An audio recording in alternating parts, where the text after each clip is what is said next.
Price Lord. வெள்ளிக்கிழமை காலையிலே உங்களை சந்திப்பதில் வந்து சந்தோஷம். இந்த நாளுடைய ஆசீர்வாதத்துக்காக ஒரு வேத பகுதி தியானிப்போம்.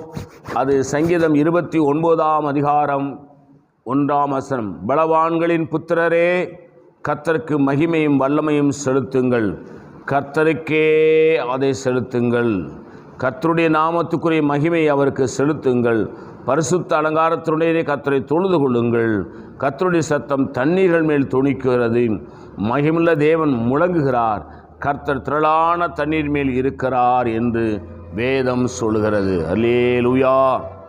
இங்கே சங்கீதக்காரனாகிய தாவீது சொல்லும்போது, பலவான்களின் புத்திரரே, கர்த்தருக்கு மகிமையும் வல்லமையும் செலுத்துங்கள்.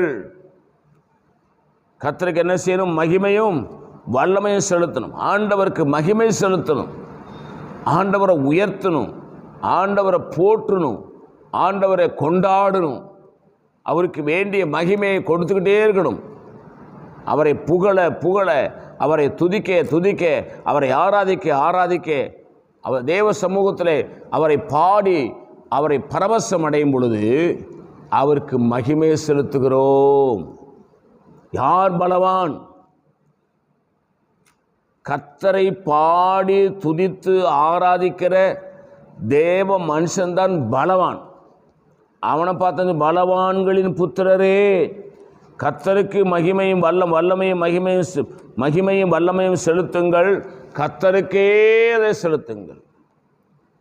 அப்போ துதிக்கிறவர்கள் பலவான்கள், ஆராதிக்கிறவர்கள் பலவான்கள், தெய்வத்தை கொண்டாடுகிறவர்கள் பலவான்கள். ஆகவேதான் மகிமை அவருக்கு செலுத்துங்க. நான் நல்லா பாடுறேன், நான் நல்லா ஆராதிக்கிறேன், என்னுடைய இசை அருமையாக இருக்கிறது, என் பாடல் அருமையாக இருக்கிறது, என் குரல் பாடல் ரொம்ப அருமையாக இருக்குதுன்னு சொல்லி நம்மை மேன்மை பாராட்டக்கூடாது. மகிமை அவருக்கே, ஆண்டவராக இயேசுவுக்கே மகிமை செலுத்தணும்.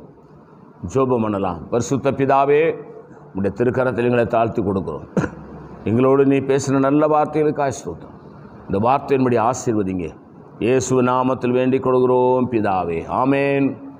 God bless you. கர்த்தர் உங்களை ஆசீர்வதிப்பாராக.